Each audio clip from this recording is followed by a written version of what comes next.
ይሄንን ጥሪ የጠራው ኢህአዴግ ቢሆን እንመጣ ነበር። ይሄንን ጥሪ የጠራው ከዛ በፊት ያለው ደርግ ቢሆን እንመጣ ነበር። ይሄንን ጥሪ ማንንም ቢጠራን እንደዚህ አይነቱ ጥሪ ላይ እንገኝ ነበር።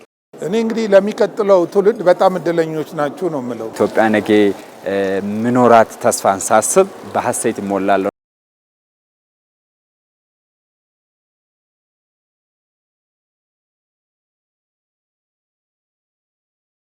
ኢትዮጵያውያንና ትውልደ ኢትዮጵያውያን በተለያዩ የዓለም ክፍሎች ኑሯቸውን መስርተው ይገኛሉ። ሀገራቸውንም በኢኮኖሚ በእውቀት እንደዚሁም ደግሞ የፐብሊክ ዲፕሎማት በመሆን በተለያዩ ጊዜያቶች ስለ ሀገራቸው መልካም ገጽታ በመናገር እንዲሁም ደግሞ ኢንቨስትመንትን በመሳብ ከፍተኛ አስተዋጽኦ ያደርጋሉ።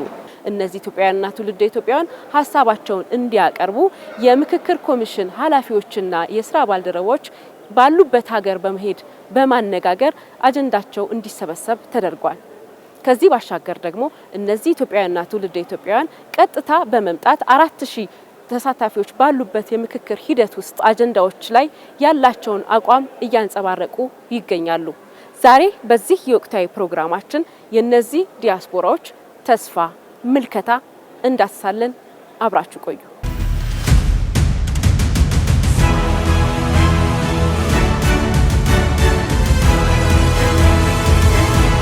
ምክክር የተሻለ ሀገር ይፈጥራል ብለው ከሀገረ ካናዳ የመጡ ትውልደ ኢትዮጵያዊ እዚህ አጠገቤ ይገኛሉ። አልፊያ ኢብራሂም እንኳን ደህና መጡ። እንኳን ደህና ቆያችሁ። ስንት ጊዜ ሆኖት ካናዳ ከሄዱ? እኔ ካናዳ ከሄድኩኝ 38 ዓመቴ ነው። እኔ አሁን የመጣሁበት የሀረሪ ኮሚኒቲ ነው። ከዛም የንግድ ማህበረሰብ ነው የወከልኩት። ሁለቱ የወክዬ ነው የመጣሁትና እዛ ኦፍ ኮርስ እናወራለን። አንዴም ከሀገራችን ወተን ያው እዛ በኮሚኒቲያችን ቋንቋቸውን እንዳይረሱ ትምህርት እየሰጠን ነው እያስተማርን ነውና ሄሪቴጃቸውን እንዳይረሱ ያው ሁሌም ሀረሪና ኢትዮጵያዊነታችንን አንረሳም ማለት ነው። ከኢትዮጵያ በአካል ቢርቁም በልብ ግን ሁሌ ኢትዮጵያን እንደሚያስቡ አስባለሁ። እዛ ያለው ኮሚኒቲ ምን ይመስላል? ሁሌም ልጆቻችንን ሩታቸውን እንዳይረሱ ከየት እንደመጡ እንዳይረሱ በጣም ጥረት እያደረግን ነውና እሱ ለኛ በጣም ምክንያቱም እኛ አሁን ካላስተማርናቸው ልጆች በቃ ማንነታቸውን አያውቁም፣ የት እንደመጡ እንደ ሌሎቹ ሆነው ይቀራሉ ብለን በጣም ነው በዚህ ጉዳይ ጥረት የምናረገው ማለት ነው። እንግዲህ አሁን ያገኙት ከተመካካሪዎች ውስጥ አንዷ ሆነው ነውና እንስራም ይጋጫል ይባላል አይደለ? ሰው አብሮ ሲኖር ይጋጫል። ግን ግጭቶችን ምንፈታባቸው መንገዶች እንደ ሀገር እርስ በርስ በጦርነት እና ደግሞ ጤናማ ባልሆኑ መንገዶች የነበሩ ግጭቶች እየመጡ እኛ ትውልድ ላይ ደግሞ አሁን ደርሰዋልና አሁን ላይ ደግሞ ይበቃል፣ ግጭቶቻችንና ጉዳዮቻችንን ቁጭ ብለን እንፍታ። ምንድነው የሚያግባባን? ምንድነው የሚያለያየን? እንዴት አብሮነትን እናምጣው እያላችሁ እየተመካከራችሁ ነውና ሂደቱን እንዴት አዩት? በሚገርምሽ አይነት ሂደቱ በጣም በሲቪላይዝድ እናም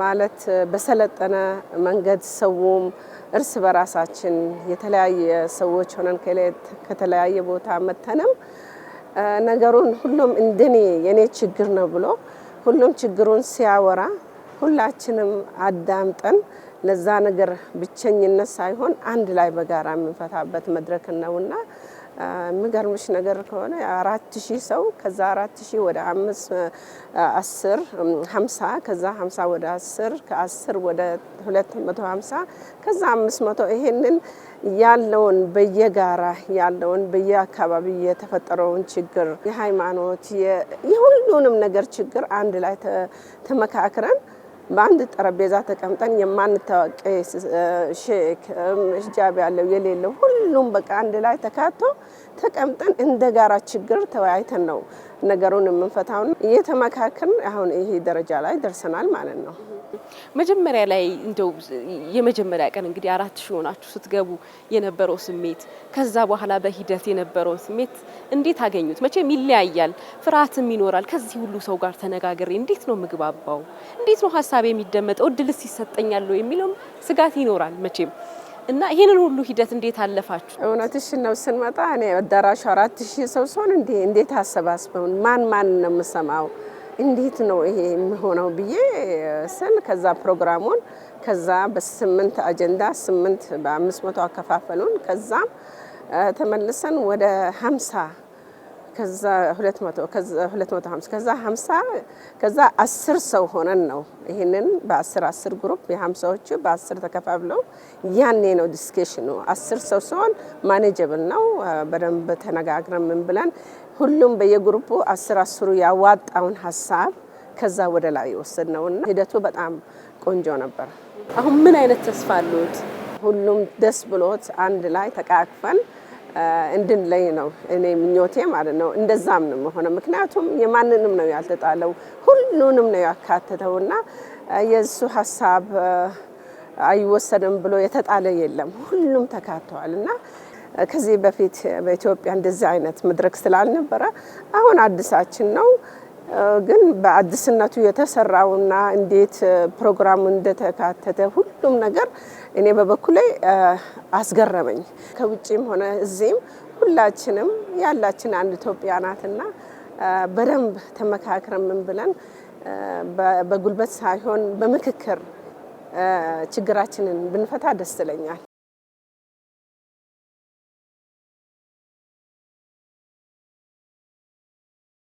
ማሜ ወርቁ እባላለሁ። የመጣሁት ከአሜሪካን ኮሎራዶ። ከጠበቅኩትም በላይ ብዙ ተሳትፎ ያለበት ብዙ ተስፋ የሚሰጥ ብዙዎች ደስ ብሏቸውና በፈቃደኝነት የሚያደርጉትና ጊዜውን የጠበቀ ሆኖ አግኝቼዋለሁ። ከእድልም በላይ እድል፣ ከኃላፊነትም በላይ ኃላፊነት፣ ከመታደልም በላይ መታደል፣ ግን ደግሞ የበለጠ ከሱ ሁሉ የበለጠ ኃላፊነቱን ነው ያየሁት። ምክንያቱም የራሴ ድምጽ ቢኖርም የሌሎች ድምጽ ከጀርባዬ እንዳለ አስቤ ስንመከርና ስንመካከር ያንን ሁሉ ከሀሳብ ውስጥ በማስገባት ስለምንመካከር እድል ነው ብዬ ብልም ኃላፊነቱ ደግሞ የበለጠ ጎልቶ አይቼዋለሁ። ከዚህ በኋላ ህዝቡ መነጋገርን የመረጠ መግባባትን የመረጠ ችግሮች እንኳን ቢኖሩ በመስማማት ነገሮችን መፍታት የመረጠ እንደሆነ በእርግጠኝነት እያየን ነው። ሁሉ ነገር አመቺ ሆኖ ሳይሆን ሁሉ ነገር ላይ ተስማምቶ ሳይሆን ወደ መስማማት መምጣትን እየመረጠ እንደሆነ አይቻል። ለዚህ ከዚህ በኋላ ኢትዮጵያ ላይ እውነት ለመናገር ይሄ ልምድ እየሰፋ እንደሚመጣ አምናለሁ። በቁጠኝነት ከምናደርገው ነገር ውጪ ወደ መነጋገርና ወደ መስማማት እስኪ አሳምኑኝ፣ እኔ የገባኝ እንደዚህ ነው፣ የኔ ሐሳብና አቋም እንደዚህ ነው፣ ግን ያሳምን ሐሳብ ካለ ወደዛ መምጣትን የምችላለሁ የሚል ነገር አይቻልም። ከእንግሊዝ የመጡ ተመካካሪ ጋር አብሬ እገኛለሁኝ። እንኳን ወደ ኢትዮጵያ መጡ። አመሰግናለሁ። እንኳን በሰላም ቆያችሁን። ኢትዮጵያ ጥሪ ባደረገችባቸው ጊዜያቶች ምን ያህል ቅርብ ናችሁ? ለኢትዮጵያ ምን ያክል ቅርብ ናችሁ? ጥሩ ጥያቄ ነው። በቅርብ ነው ያለነው። እንሳተፋለን። ባገኘንበት አጋጣሚ በሙሉ ምክክሩ ላይ መተን የበኩላችንን አስተዋጽኦ እንድናረግ እንደዚሁም ደግሞ ውጭ የሚኖረው ኢትዮጵያም ጥያቄ አለው። ምክንያቱም ከኢትዮጵያ ተለይቶ እየኖረ አይደለም። ራሱን የሚቆጥረው እንደ ኢትዮጵያዊ ነው። ያው ለተለያየ የመኖሪያ ዘዴ ባለንበት ቦታ የዛን ሀገር ዜግነት የምንወስድበት ወይ የረጅም ጊዜ የመኖሪያ ፈቃድ የምንወስድበት ግን ቀልባችን ያለው እዚህ ነው። ይህ የምክክር ሂደት ውስጥ ዲያስፖራው ቀጥተኛ በእናንተ ተወካይነት መሳተፉ ያለው ዋጋ ምን ያህል ነው? አሜዚንግ እንደው ይሄ ቃል ከገለጸው ማለት ጥሩ የሆነ ያካሄድ ሲስተም ያለበት ያው ስንሰበሰብ ከ10 ጀምረን ነው። በጣም የሚያስገርመው 10 ላይ የትውውቅ ስብስብ ነበር። ሲስተሙ በጣም ደስ የሚልና ለወደፊት በዩኒቨርሲቲዎች ውስጥ እንደ ትምህርት የሚሰጥ ነው የሚል ግምት አለኝ። ጥሩ ከመሆኑ የተነሳ ማለት ነው። 10 ሆነን ስንሰበሰብ ራሳችን መተዋወቅ፣ ሁሉም የኔ ነው የሚለውን ወክሎ የመጣውን ነገር ነበር በሰፊው ሲያስረዳ የነበረው። ከ10 ወደ 50 ስናልፍ ደግሞ የኔ የሚለውን ትተን የኛ ወደሚለው ሀሳብ መከፋፈል፣ አንዳንድ ሀሳቦችን ማዋሃድ። ምክንያቱም አንዱ የኔ ችግር ነው ብሎ የተናገረው የሌላውም ችግር ሆኖ ነው ያገኘ ነው።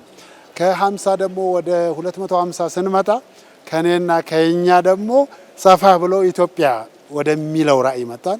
ከ250 ወደ 500 ስንመጣ በቃ ያቺ ሁሉም ሲመኛት የነበረችው ሁሉን አሳታፊ የሆነች ኢትዮጵያና ኢትዮጵያዊነትን መፍጠር ላይ ነው ያለው።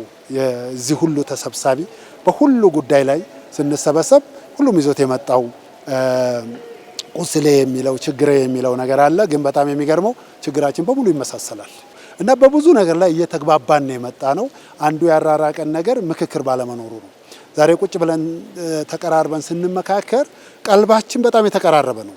እኛ እዚህ ቁጭ ብለን እያለን ስለኛ የሚያወሩ አሉ፣ አበል ወስደው ምናምን። እኛ የመጣ ነው አንድ ነገር ባይነግርሽ ከዲያስፖራ የመጣው እኔ ከእንግሊዝ ነው የመጣሁት። በራሴ ትራንስፖርት ነው የመጣሁት። በራሴ ወጪ ነው የመጣሁት። እስካሁን ድረስ ቢዝነሴ እዛ ተዘግቷል። የቤት ኪራይ ከፍላለሁ። ለቢዝነስ የሚከፈለውን ከዲያስፖራ የመጡት ሁሉ እንከፍላለን፣ ገቢ ግን የለም። ይህን ሁሉ መስዋዕትነት ከፍለ ነው በብር በብዙ ብር እየከፈልን እንደ ከሳራ አንቆጥረውም። ምክንያቱም ይገባዋል። እኛ ከፖለቲከኞች ከመንግስት እንትን ጋር እንደዚህ ኮኔክሽን የለንም። ኢትዮጵያን እንወዳታለን። ከሁሉም ጋር ነው አብረን የምንሰራው። ይሄንን ጥሪ የጠራው ኢህአዴግ ቢሆን እንመጣ ነበር። ይሄንን ጥሪ የጠራው ከዛ በፊት ያለው ደርግ ቢሆን እንመጣ ነበረ።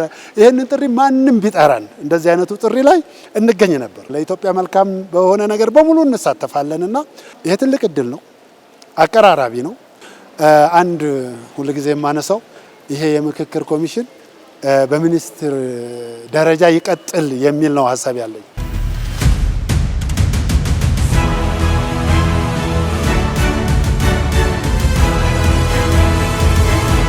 ዶክተር ቴዎድሮስ እባላለሁ። ከሰሜን አሜሪካ ነው የመጣሁት። የመጀመሪያው ብለን ስንጀምር የነበረው የመፈራራት የነበረው በስሜት ወይም ደግሞ የኔን ዛቢያ አትፈትሽ የሚለው አቋም ትንሽ ዘና ሲል እና የመፈታተሽ እድል ሲገኝበት እና ይሄ 4 ሳምንት ትልቅ ትምህርት ነው የሆነው ማለት እችላለሁ። እኔ እንግዲህ ለሚቀጥለው ትውልድ በጣም እድለኞች ናችሁ ነው የምለው። ምክንያቱም እኔ እንግዲህ ትልቅ ነኝ፣ ቀይ ሽብር ምናምን ሁሉ ተመልክቻለሁ እና ከዛ ያቸን አንድ ሰው በሀሳቡ የሚመታበት ጊዜ እንዴት መሻገር የምንችልበትን ድልድይ ሰሪዎች ነን ማለት እችላለሁ።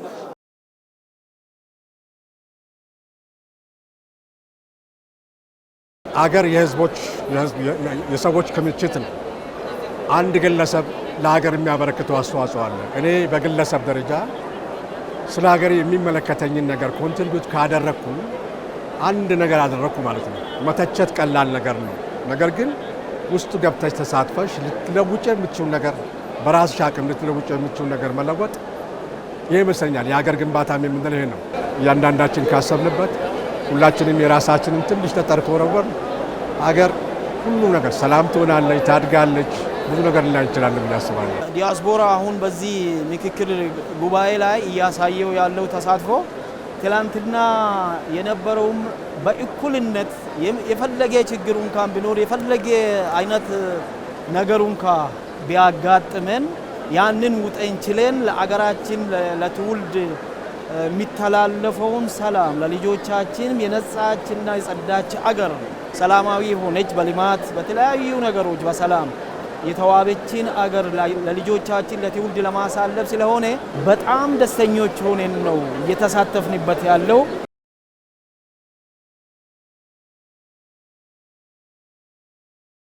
ስሜ ድሪስ ሙስሩ አብዱላህ እባላለሁ። የመጣሁት ከዩናይትድ አረብ ኤምሬት ከዱባይ ነው የመጣሁት።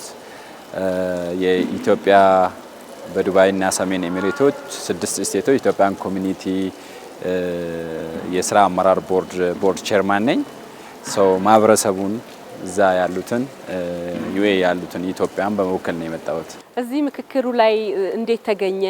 መጀመሪያ ስታየው ምን ነበር? አሁን ላይ ያለ ተስፋ ምንድን ነው? እውነት ለመናገር ያው አጋጣሚ ሆኖ እድለኞች ሆነን እኛ የኮሚሽነሮቹ የተወሰኑ ኮሚሽነሮች መጥተው እኛ ጋር ህዝቡን አሰባስበው ምክክር ተደርገው እንዲሁም ደግሞ የህዝብ የተለያየ ማህበረሰብ የሚወክሉ ተወካዮችን እኛን መልምለው ስለ ምክክሩ ምንድነው ምክክር ምለው ነገር ግንዛቤ ሰጥቶን ስለነበረ ለኛ ስመጣ በዚህ ልክ አልጠበቅኩትም።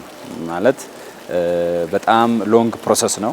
እያንዳንዱ ነገር ፕሮሲጀሩ በሳይንሳዊ መንገድ አይነት ነገር ነው ሲሰራ ያየሁት። የተለያየ ቡድኖች አሉ። እዛ ቡድኖች ውስጥ እያንዳንዱ ግለሰብ ያለው ሀሳብ መውደቅ የለበትም የሚልና ከ10 ሰው ጀምሮ እስከ 500 እስከ 4000 የሚሄደው ሁኔታዎች መፈጠራቸው በጣም ነው ያስደስተኝ።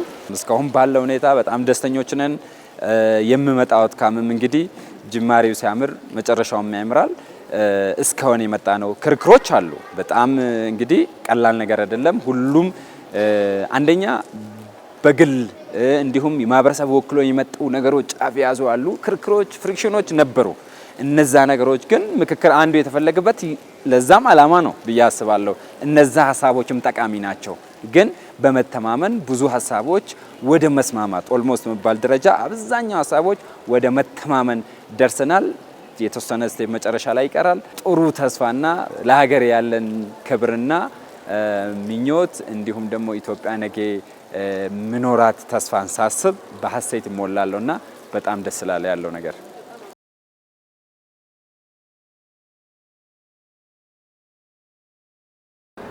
ኮሚሽነሮቹን ኦክቶበር ላይ ስዊድን መጥተው እዛ ስንመካከር ይሄ ነገር አሳሳቢ መሆኑ ገብቶኝ እኔ ደግሞ ምን አስተዋጽኦ ለሀገሬ አደርጋለሁ አበረክታለሁ በሚል ስራዬን ትቼ የአንድ ወር ፍቃድ ወስጄ ቲኬት ቆርጬ ገዝቼ እዚህ ድረስ መጣው ማለት ነው። አሁን ደግሞ በአገር ግንባታ ላይ ውይይት ላይ በጣም እየተሳተፍኩ ነው ያለሁት። ወደ የምኖርበት ህብረተሰብ ስዊድን ሀገር 200 ዓመት ጦርነት ያልተካሄደችበት በዓለም ሀገር ካሉት አንደኛዋ ናት። ጦርነት የሚባል አያውቁም። እኔ አሁን እንደ ኢትዮጵያዊና 26 ዓመት አሁን 27 ዓመት ኦልሞስት ሊሆነኝ ነው እዛ ከኖርኩኝ። ግን በየዓመቱ ኢትዮጵያ እመጣለሁ እና እዛ የምታዩ ሰላም ሁልጊዜ እቀናለሁ። ዲሞክራሲ፣ ሰላም፣ ውይይቱ በጣም ዲሞክራሲያዊ በሆነ እያንዳንዱ ሰው ድምጹን ያሰማበት የማንም ሰው ኢግኖር ያልተደረገበት እያንዳንዱ ድምጽ የተጻፈበት እና ያ በመሆኑ እኔ በዲሞክራሲያዊ መልክ ለእያንዳንዳችን እድል ተሰጥቶን ሀሳባችንን ገልጸናል።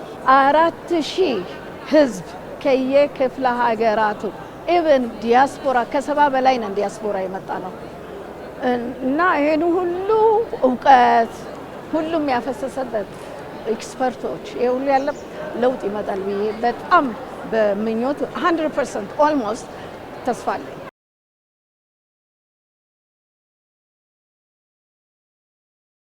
በትጥቅ ትግል ሞክረነዋል፣ ተሞክሯል። ዞሮ ዞሮ እየተመለስን እዛው ቦታ ላይ ነን። ጥያቄው እስካልተመለሰ ድረስ በመሳሪያ ልንፈታው አልቻልንም። ስለዚህ ይሄ ጥሩ አጋጣሚ ነው። ህዝብ ተወያይቶ ያንተ ችግር የኔም ችግር ነው ብሎ ወደ አንድ የሚያስማማን ደረጃ ላይ ሊያመጣን የሚችለው እንዲህ አይነቱ ውይይት ነው። ምክክር በኢትዮጵያውያን ባህሎች ውስጥ አዲስ አይደለም። ማህበረሰቦች ከትውልድ ወደ ትውልድ የተሸጋገረ የጋራ የግጭት መፍቻ ጥበብ አላቸው።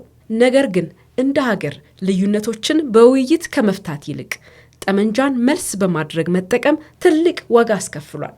ዛሬ የሚጠበቀው የቀድሞ ስህተትን መድገም ሳይሆን ምክክርን የፖለቲካ ባህል ማድረግ ነው።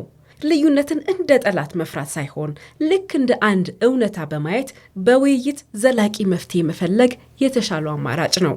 ምክክር የዛሬን ግጭት የሚያስቆም ብቻ አይደለም፣ ለነገ ትውልድ ጠንካራ ሀገረ መንግስት፣ የተሻለ የፖለቲካ ባህልና ዘላቂ ሰላም የሚገነባበት መሰረት ነው።